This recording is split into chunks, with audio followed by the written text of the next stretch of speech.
Continuação do relato, estilo CCB ampliado com detalhes, emoções e vitórias.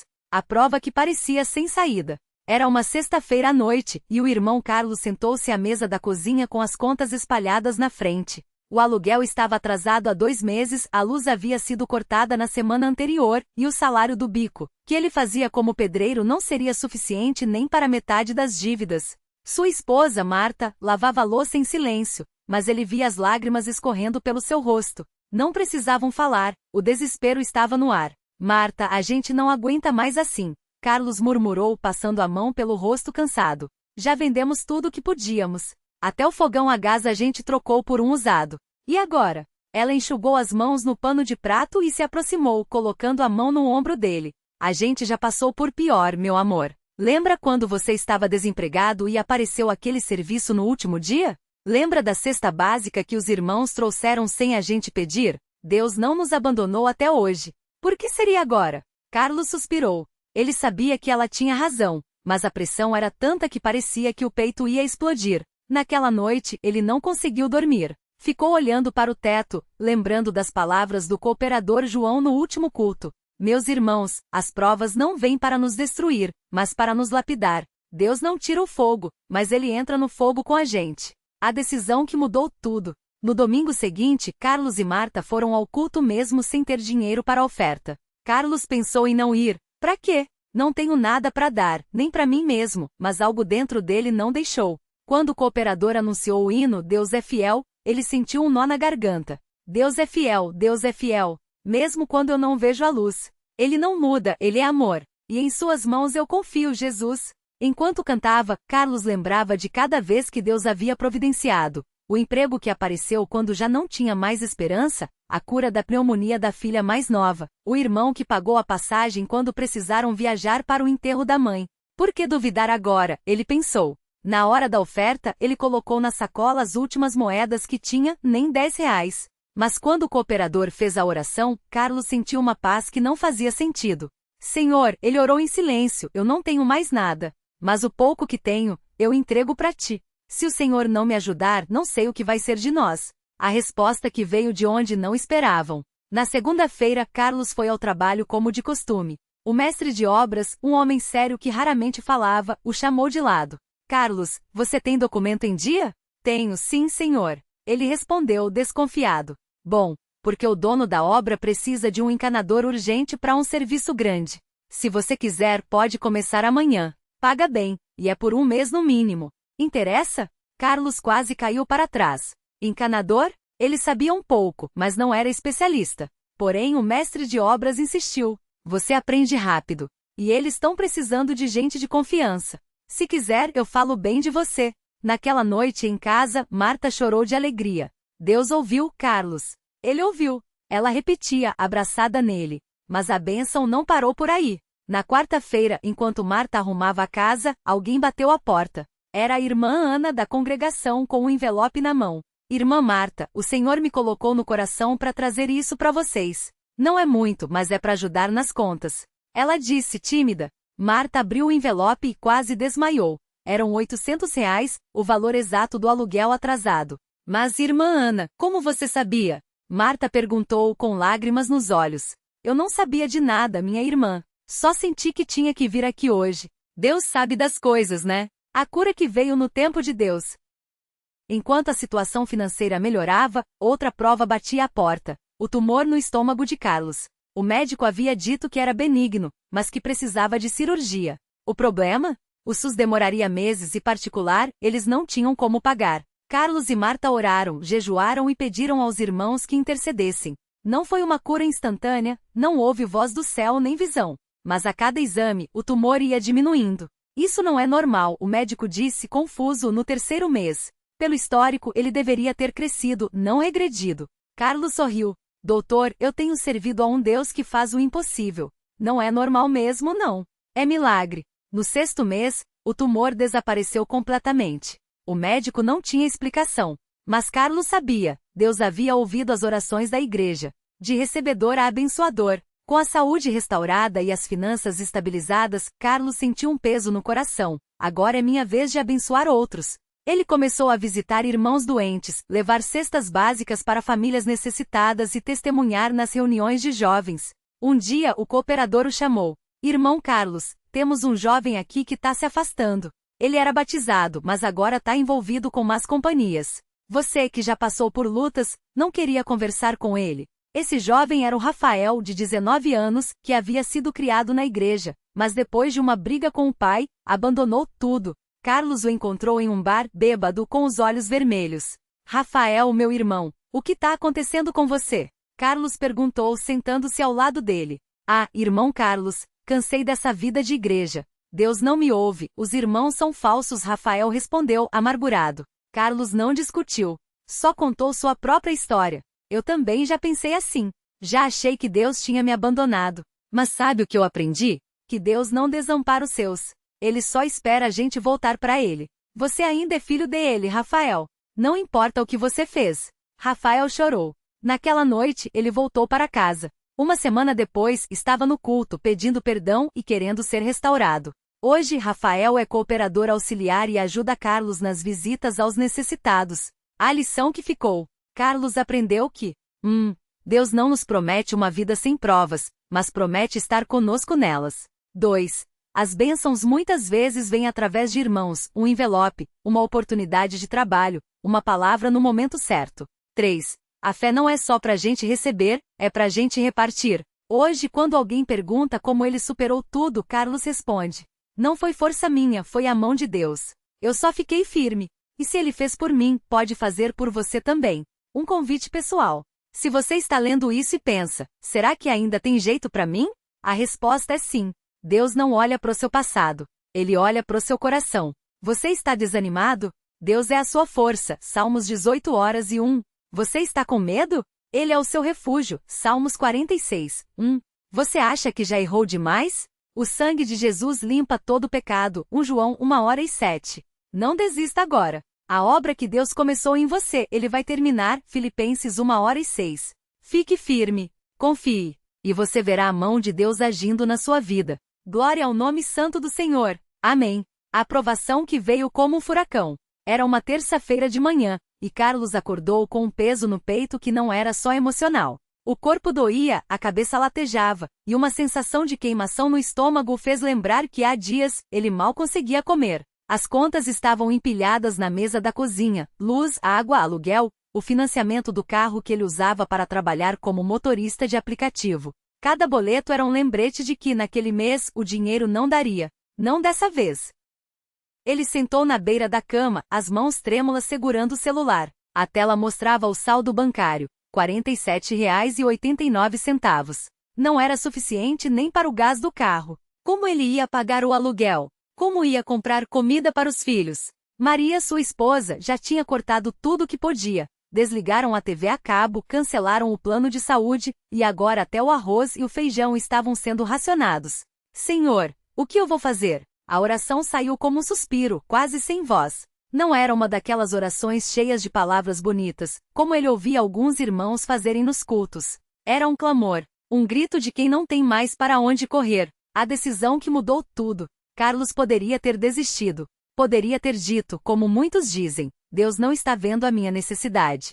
Poderia ter deixado de ir ao culto naquele domingo, envergonhado por não ter nem a oferta para dar. Mas algo dentro dele, uma voz pequena, mas firme, o fez vestir a camisa social surrada, passar a mão nos cabelos já grisalhos e sair de casa com Maria e os filhos. No templo, enquanto os hinos eram cantados, ele não conseguia cantar. As lágrimas escorriam, e ele as enxugava rápido com medo que alguém notasse. Mas então o cooperador responsável pela região onde ele morava se aproximou. Irmão Carlos, tudo bem? Ele engoliu em seco. Não, irmão. Tô difícil. As contas estão atrasadas, não sei como vou pagar o aluguel. O cooperador ouviu em silêncio, sem interromper. Depois colocou a mão no ombro dele e disse: Deus não desampara os seus. Você já tentou jejuar e orar sobre isso?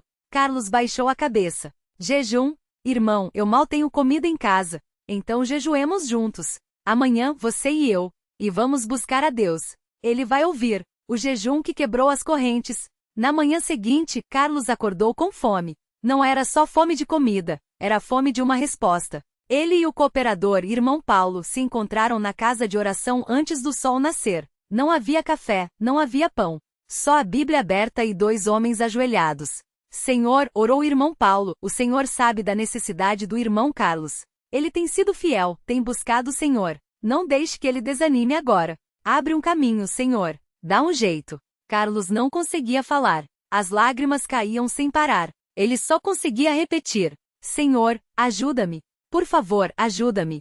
E então, algo inesperado aconteceu. Enquanto oravam, o irmão que passava pela porta da casa de oração parou. Era o irmão Mário, dono de uma pequena oficina mecânica. Irmão Paulo, irmão Carlos, o Senhor me mandou aqui. Eu estava passando e senti que precisava entrar. Não sei porquê, mas ele hesitou, colocou a mão no bolso e tirou um envelope. Isso aqui é para você, irmão Carlos. Não é muito, mas o Senhor falou no meu coração para eu te dar. Carlos recebeu o envelope com mãos trêmulas. Dentro, havia R$ 1.200, o valor exato do aluguel atrasado e das contas mais urgentes. Mas como o senhor sabia? Carlos perguntou, atordoado. Irmão Mário sorriu. Não sabia. Só obedeci. A bênção que veio através do trabalho. Mas Deus não parou por aí. Naquela mesma semana, enquanto Carlos fazia uma corrida de aplicativo, o passageiro, um homem de terno, que parecia ser executivo, perguntou: Você é evangélico? Carlos, surpreso, respondeu: Sim, senhor. Sou da congregação cristã. Eu também sou cristão, disse o homem. E estou precisando de um motorista particular. Alguém de confiança. Você teria interesse? Carlos quase não acreditou. O salário oferecido era o dobro do que ele ganhava com o aplicativo. E o melhor, o horário permitia que ele continuasse indo aos cultos e às reuniões de oração. Mas por que o Senhor escolheu mim? Carlos perguntou, ainda desconfiado. O homem sorriu. Porque quando você entrou no carro, eu senti paz. E isso, hoje em dia, é raro. A cura que veio no tempo de Deus. Mas a maior prova de Carlos ainda estava por vir. Há 2 anos, ele tinha sido diagnosticado com um nódulo na tireoide. Os médicos disseram que era benigno, mas que precisava de acompanhamento. Nos últimos meses, porém, o nódulo tinha crescido, e as dores no pescoço estavam insuportáveis. O médico tinha marcado uma biópsia para a semana seguinte. Maria chorava todas as noites, com medo do pior. Carlos, por sua vez, se apegava à promessa de Isaías 53:5. Pelas suas pesaduras, fomos sarados. Na noite antes do exame, a igreja toda jejuou por ele. As irmãs oraram, os cooperadores impuseram as mãos, e Carlos, mais uma vez, se entregou. Senhor, se for da tua vontade, me cura. Mas se não for, dá-me força para passar por isso. Quando os resultados saíram, o médico não acreditou. Isso não faz sentido. O nódulo sumiu. Não tem mais nada aqui. Carlos saiu do consultório com as mãos tremendo. Não foi um milagre espetacular, com luzes ou vozes. Foi uma cura silenciosa, no tempo de Deus. O jovem que quase se perdeu. Mas a história de Carlos não era só sobre ele. Era sobre como Deus usa um homem quebrantado para abençoar outros. Rafael era um jovem de 19 anos, filho de um irmão da igreja. Ele tinha sido criado no Evangelho, mas nos últimos meses tinha se afastado. Começou a sair com más companhias, a beber, a faltar aos cultos. Até que uma noite, depois de uma briga em casa, ele sumiu. A família ficou desesperada. O pai de Rafael, o irmão João, procurou Carlos, sabendo que ele tinha passado por lutas semelhantes com seu próprio filho mais velho. Irmão Carlos, você acha que ainda tem jeito pro Rafael? Carlos não hesitou. Enquanto houver vida, há esperança. Vamos atrás dele. Eles o encontraram em um bar bêbado com os olhos vermelhos de choro. Rafael, vem pra casa, Carlos disse, colocando a mão no ombro do jovem. Pra quê? Rafael gritou, empurrando a mão dele. Pra ouvir que eu sou um fracasso? Que eu não presto? Carlos não se abalou. Não. Pra ouvir que Deus te ama. Que ele não desistiu de você. Que você pode começar de novo. Rafael caiu no choro. Mas eu já fiz tanta coisa errada. Carlos se ajoelhou ao lado dele, ali mesmo no chão sujo do bar. Eu também já pensei assim. Já achei que Deus tinha me abandonado. Mas sabe o que eu aprendi? Que Deus não desampara os seus. Ele só espera a gente voltar para ele. Você ainda é filho dele, Rafael. Não importa o que você fez.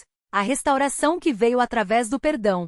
Rafael voltou para casa naquela noite. Uma semana depois, estava no culto, chorando aos pés do altar, pedindo perdão. Senhor, eu me arrependo. Eu quero voltar. Batiza-me nas águas para perdão dos meus pecados. O batismo foi um dia de alegria na igreja. E Rafael, que antes era um jovem rebelde, agora é um dos mais dedicados cooperadores auxiliares, ajudando Carlos nas visitas aos necessitados e aos enfermos. Se Deus pode me usar depois de tudo que eu fiz, Rafael costuma dizer, ele pode usar qualquer um. As lições que ficaram. Hoje, quando alguém pergunta a Carlos como ele superou tantas provas, ele responde com um sorriso tranquilo. Deus não nos promete uma vida sem tempestades, mas promete ser o nosso porto seguro nelas. Quando as contas estavam atrasadas, quando o medo da doença apertava, quando meu filho estava se perdendo, em todos esses momentos, Deus estava lá. Não de forma espetacular, mas de forma real. Às vezes através de um envelope com dinheiro, às vezes através de um irmão que orou por mim, às vezes através de uma oportunidade de trabalho que apareceu do nada. 2. As bênçãos de Deus muitas vezes vêm através das mãos dos irmãos.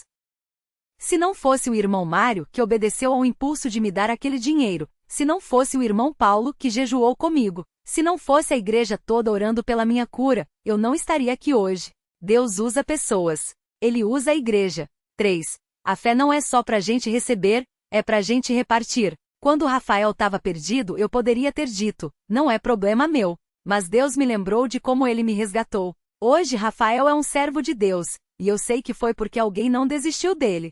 Assim como alguém não desistiu de mim. 4. Deus não olha pro seu passado. Ele olha pro seu coração. Eu já pensei que minhas falhas eram grandes demais. Mas Deus não mede o nosso valor pelos nossos erros. Ele mede pelo nosso arrependimento. Pelo nosso desejo de voltarmos para Ele. Um convite que vem do coração. Se você está lendo isso hoje e pensa, meus problemas são grandes demais. Deus é maior. Ninguém entende o que eu tô passando. Deus entende. Ele esteve em cada lágrima sua. Eu já errei tanto. Será que ainda tem jeito? Enquanto houver vida, há esperança. Enquanto houver arrependimento, há perdão. Não desista agora. Talvez você esteja no fundo do poço, como Carlos esteve. Talvez as contas estejam se acumulando, a saúde esteja abalada, ou alguém que você ama esteja se afastando. Mas lembre-se, Deus não desampara os seus. Ele pode estar trabalhando em silêncio, preparando a sua bênção através de um irmão, de uma oportunidade, de uma cura que ainda vai chegar. Fique firme, confie, e você verá a mão de Deus agindo na sua vida. Um pedido final. Se este testemunho tocou seu coração, faça uma coisa por mim.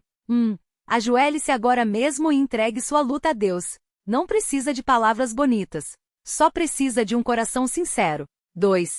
Não falte ao culto neste domingo. Mesmo que esteja difícil, mesmo que pareça que nada vai mudar, Deus age quando estamos no lugar que Ele preparou para nós. 3. Busque um irmão ou uma irmã de confiança e peça oração. Você não precisa carregar esse fardo sozinho. Deus abençoe você ricamente. Glória ao nome santo do Senhor. Amém.